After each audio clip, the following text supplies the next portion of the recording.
First question, Mike. First time on UFC Fight Island. How has the experience been so far? Incredible. This hotel they set us up with is by far the best one I've ever been to. And I was just walking around my room. I was like, oh my God, I've never seen something like this.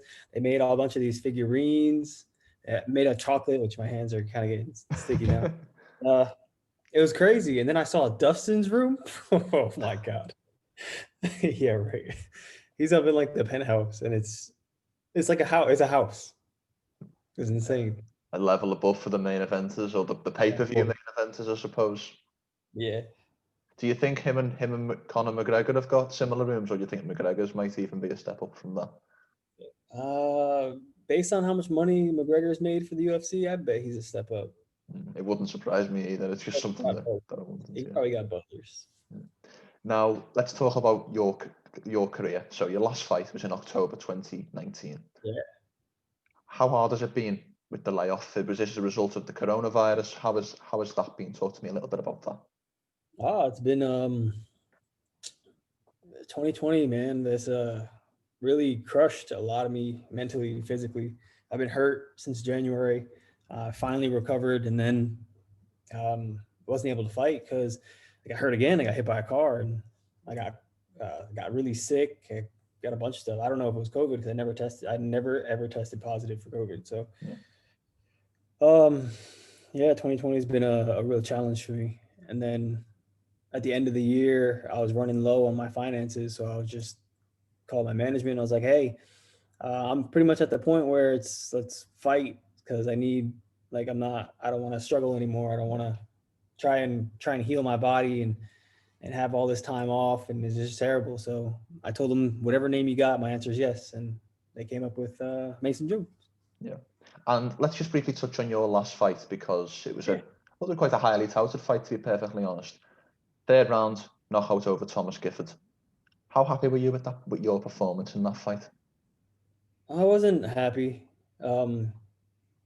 I know that after the first round when he was rocked, that I could have probably finished him, but not finishing him made it go 2 more rounds, and I was just not happy because I just had to keep fighting, and it wasn't like I knew I was outclassing him in every aspect, and I didn't even use my wrestling or my grappling. I just kind of just boxed. I didn't really kick much either. So for it to be completely one-sided without me even doing MMA was just honestly should have been stopped. I think it should have been stopped at the first round. And obviously, as you mentioned, there was a lot of controversy about the stoppage. Did you feel like that at all, even being in there at that point, that maybe Gifford was done at some point? I felt they should have stopped it after the second round entirely. By the second round, when he went to sit down and they asked him how good he is and whatnot, I think he should have stopped it. No matter what he says, he said, "You're a fighter and you're going to fight through it. You got one more round, 5 more minutes. Why not? You can push through that." But as a coach, as his dad, you got to just tell him no. It's like, you're just not ready for this. This isn't your night. So he didn't need to get knocked out. That was the thing. No, he didn't, to be fair. No, as you say, and we won't know the repercussions of a beating like that for Gifford until it's too late, which is unfortunate, isn't it? Yeah. Now let's look to the future, as you've just mentioned. January 20th, you will face Mason Jones at UFC on ABC 2. How excited are you? What, sorry? Excited? Yeah. How excited are you to be back? Fighting's not really my excitement. It's everything that comes with it that kind of brings me joy. Fighting is just what I have to do to keep doing it. So I like getting in there. It's a way to test my skill set, but not something I get excited for. I know a lot of people are like, "Oh yeah, I'm ready. I'm so ready to fight." So it's just why? I've never understood it. Like, I don't want to get punched in the face. I don't like getting punched in the face. It's just not me. But I mean, I do it. I'm good at it. I do it. So it's whatever. You remind me a little bit of the famous Anthony Johnson quote where he basically said, I don't like fighting, I'm just good at it. Is it that you to a certain extent? That's exactly it. So I really don't like being locked in a cage and having to fight some random person I don't know. It just makes no sense to me. But I mean, for entertainment purposes and for what it does for the world and sports and keeps like the revenue it builds, just the MMA alone, MMA business alone, I guess I understand it, but don't like it. I love going to the gym, waking up in the morning, getting all my friends are in this one place, my family, and I go there and we're all laughing and tapping each other out, and we're like shit talking to each other while we're grappling. And that's fun to me. I love that. I do that every single day. I'll do it every single day of my life. But yeah, this is just a part of it, I guess. And talking about it being a part of it, your opponent will be Mason Jones in your next fight. He's a very highly touted prospect over here, specifically in the UK. And I don't know if you know this, he's the only Cage Warriors double champ since Conor McGregor. What are your opinions on Jones as an upcoming opponent? I didn't really care who I was fighting. I fought Gilbert Burns, who I think is one of the best fighters in the world. I say he beats Usman come February, and I took that fight on 5 days' notice. So I have no fear. It's not a big deal for me to get into that cage. Who I'm fighting doesn't matter. Your skill set that you bring doesn't matter. I know that I'm proficient in wrestling, proficient in grappling, proficient in boxing, Muay Thai. I've traveled the world to correct my skill set, especially after that Sadiq fight. Taught me a lot, taught me things I need to fix, things I need to do as a pro, and I went and did that. So yeah, it's not really a big deal. Superb. And just briefly, I just wanted to touch on it because you mentioned his name. Your teammate and I presume good friend Dustin Poirier will fight in the main event, UFC 257 versus Conor McGregor. Yeah. From an inside look at Dustin's camp, what do you think will happen in that rematch against McGregor? I think Dustin he's definitely gotten bigger. So I feel like he'll be able to take more punishment. As you can see from the Dan Hooker fight, he was taking hits and giving them right back. So I don't think there's going to be that 60-second stoppage that Conor's declaring.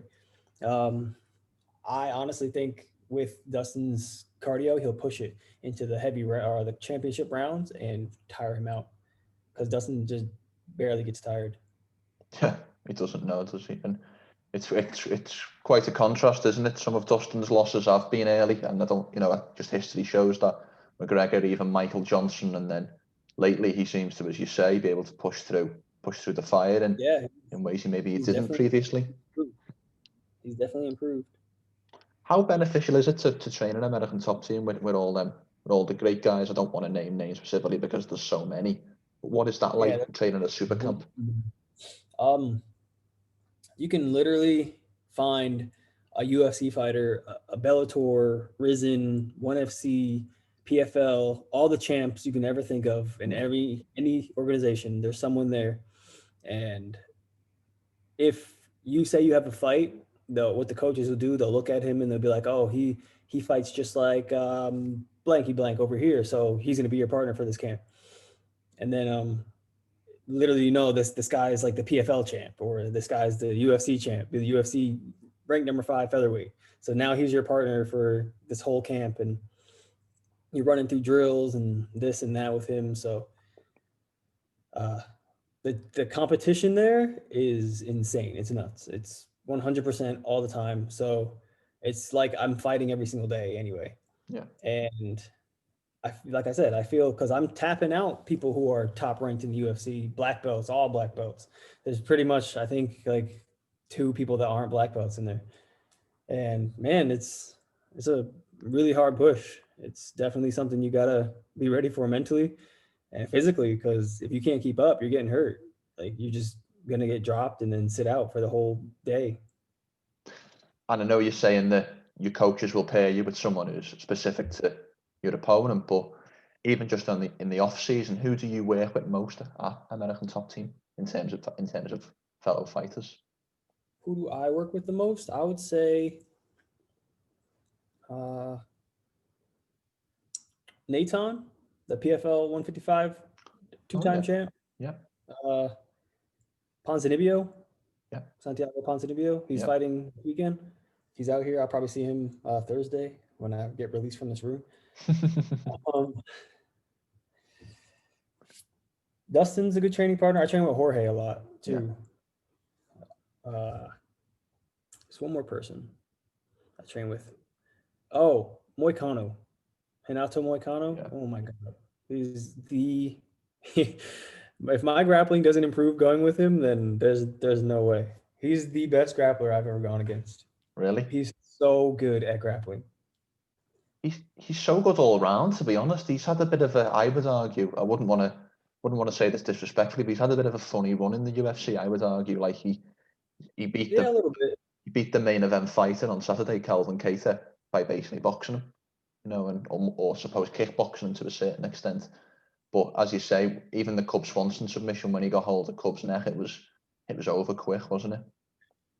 And one of his last fights where he fought and subbed the guy real fast. The guy's like, you shouldn't have subbed me. And this is crazy because once he gets you on the ground, it's pretty quick. Yeah. He's really good. Yeah, that was the fight before. I think that was what the UFC Brasilia card.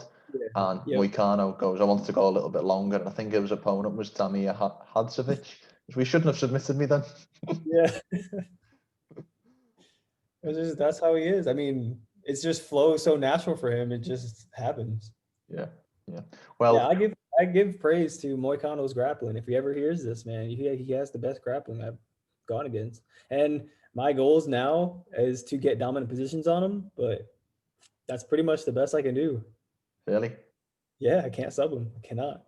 And some of the names you mentioned then are, Dustin's a big lightweight, Ponzinibbio and Jorge Masvidal are welterweights.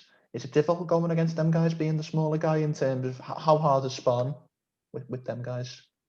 Oh, no, it's good. They're, I mean, I can definitely feel like impact, how much bigger they are than me.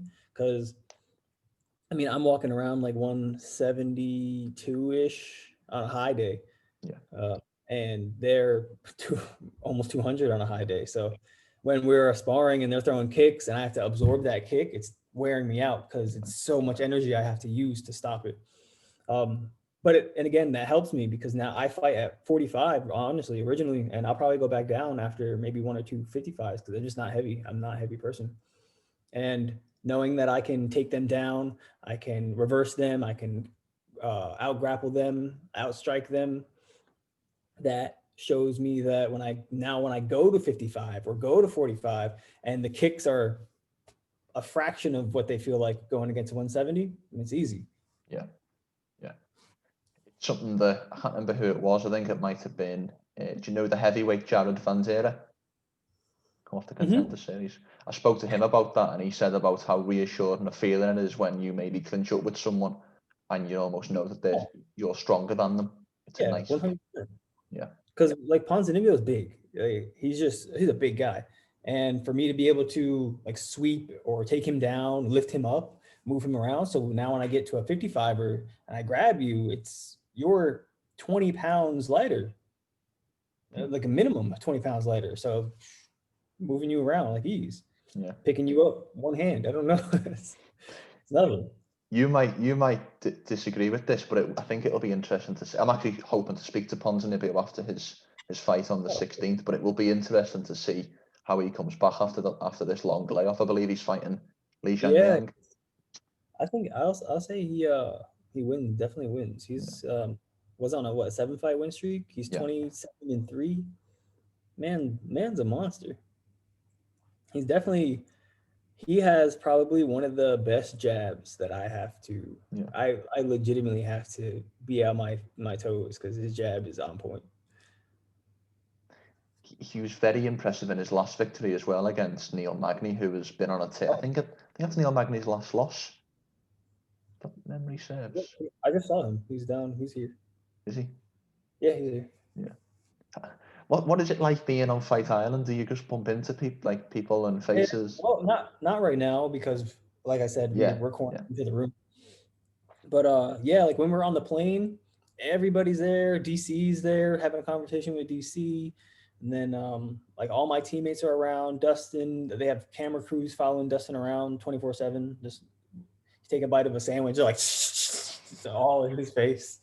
So it's nice to get an experience like this, and again, I never really thought I would be here. So to be able to experience this life, to be able to fly across the world 20 hours away from where I live, maybe even more, is honestly, it's incredible. Like, I don't pass up this opportunity. I'm very grateful. Sure you are, Mike. And final question, because I know you're busy. Give me a prediction for your fight on the 20th of January. Position? A prediction. Sorry, my mistake. I'm sorry. Prediction. I don't know. I always think of every fighter that I go against is going to be someone like me who's very well rounded, and I never expect the easiest outcome. Like when I fought Thomas Gifford, I wanted to stop, of course, but I didn't expect anything to slow down. And people were so crazed about my victory celebration because I was so happy after I won, celebrating. And it was because I didn't expect to get a knockout. And when he fell, I was just like, oh, snap. Yeah. So it was, I expect to go to war as I always do. Like when I fought Sadiq, that was a war. I mean, 3 straight rounds of back and forth action. And I've had many fights like that. So if this kid's tough, if he can take a punch, then I expect another war. One thing I can say, Mike, is I really admire your honesty. You've come on and give me a proper conversation as opposed to sound bites, which I very much appreciate. Of course. Superb. So just to clarify, your fight is the 20th of January against Mason Jones. How can people find you on social media? Mike Davis MMA for Twitter and Instagram. And that's pretty much all I'm using right now until I'm going to start a YouTube channel. I definitely need to, because people are asking me a bunch of questions, and I feel like the best way to do it is to YouTube. I can make videos. They want workout ideas, how I eat, stuff like that. Because I promise you, I'm the least healthy MMA fighter in the UFC. I almost guarantee it. So, yeah, that's it for me. So Mike Davis MMA and a YouTube channel is inbound, let's say. It's inbound. It's ready. It'll be ready. If you need any help with that, by the way, I'd be more than happy to help you if that's something that you need. Yeah. Okay, brilliant. And before we finish, is there anything you'd like to sign off with saying at all? No, let's finish out this week. I think they're rushing me back home afterwards. I think I fight the 20th and I'm back in Florida. Since we go back a day, I'm back in Florida the 21st. So it's going to be a hectic 2 days. It really sounds it. I just pray that we both come out healthy. No one has to go to the hospital. None of that jazz. Just have fun. Win, lose, no matter what happens. Let's get a drink. Let's do it. That's it. That's a superb way to think about it, Mike. Mike, thank you for talking to me this evening. Yeah, of course. Thank you for jumping on quick. I got another one right now.